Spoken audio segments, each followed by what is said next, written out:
You've probably heard this term social entrepreneurship floating around, right? It's become a bit of a buzzword, and honestly, for a really good reason. It's all about this powerful idea. What if you could start a business that doesn't just make a profit, but is actually built from the ground up to do some real good in the world? Let's get into it.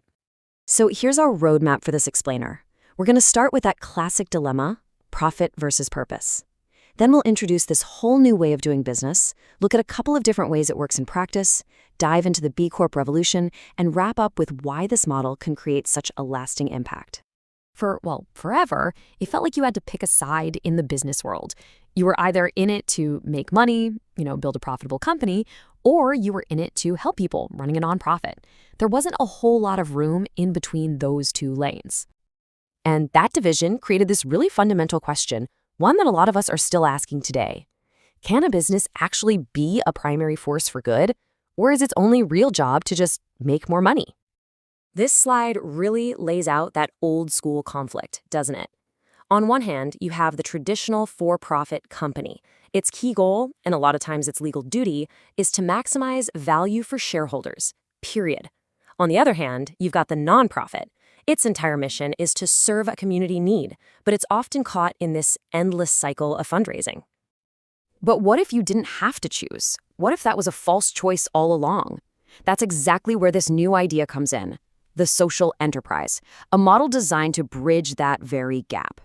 So here's the key idea. A social enterprise is not a charity with a little side hustle. No, it is a real, legitimate business designed to make a profit. But, and this is the game changer, its main focus, the very reason it exists, is to create benefits for the common good. And this quote just nails the mindset. Social entrepreneurs see the incredible things nonprofits do, and they say, yes, we want to have that kind of impact. But they're also pragmatists. They get that without a solid financial engine, tackling the world's biggest problems is, it's going to be incredibly hard. Okay, so we get the what, but what about the how? How does a company actually put this idea into practice? Well, it usually boils down to two main strategies.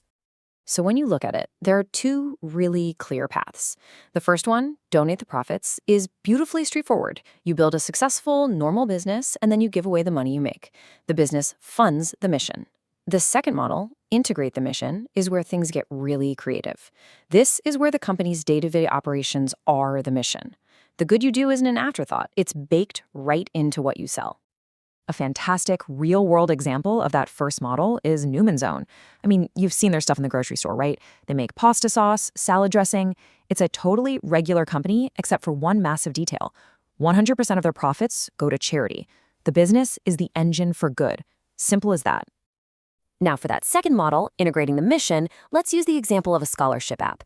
The social problem is huge. Higher education is insanely expensive, and finding and applying for scholarships is a total nightmare. The business solution, an app that makes that whole process way easier. By charging a service fee, it becomes a profitable business, but the very act of doing business creates the social impact. More kids can afford to go to college. See, the profit and the purpose are completely intertwined. Okay, so if you're going to build a company where purpose is just as important as profit, you eventually run into a pretty fascinating legal hurdle.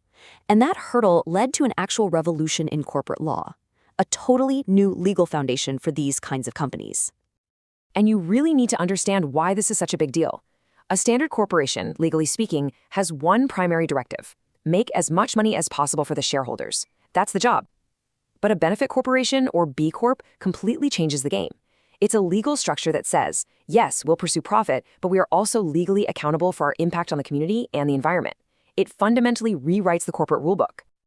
This quote really just hammers home how rigid the old way is. For a traditional corporation, that legal mandate is so stark. Make as much money as possible for the shareholders. Period. Full stop. Nothing else. The B Corp gives founders the legal freedom to serve two masters: profit and purpose. So why does this all matter so much? Well, the single biggest advantage of the social enterprise model really comes down to two things: sustainability and efficiency. To really get why that's so important, we have to ask a kind of uncomfortable question. When you donate to a traditional charity, how efficient are they? How much of your dollar actually makes it to the cause you care about? The hard truth is, many nonprofits are stuck on a kind of fundraising treadmill. A huge chunk of their time, their resources, on their money isn't spent on their actual mission. It's spent trying to raise more money just to keep the lights on.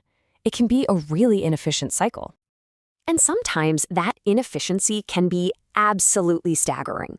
The source material gives a pretty notorious example from Charity Navigator's data on the 700 Club. For every dollar that was donated, you want to guess how much actually went to the charitable program? Just 7 cents. I mean, looking at this chart just makes it crystal clear. A whopping 93 cents of every single dollar was eaten up by fundraising costs and just running the organization. The mission itself? It got the tiny 7% sliver that was left over. And that right there is why this is such a game changer. By building a business that generates its own revenue, a social enterprise gets off that fundraising treadmill. It funds its own mission. And that creates a much more sustainable and often way more efficient model for making a real long-term difference. So let's boil it all down. What are the big takeaways here? First, social entrepreneurship is this incredible blend of profit and purpose. Second, because it's self-funding, it's a powerful, sustainable alternative to the old charity model. And third, and this is maybe the most important part, any entrepreneur can do this. You can weave a social mission into almost any kind of business. And that leaves us with one last question to think about. Instead of just asking, what business could I start? What if we asked, what problem in the world do I actually care about? And how could I build a business to help solve it? Now that's an interesting idea.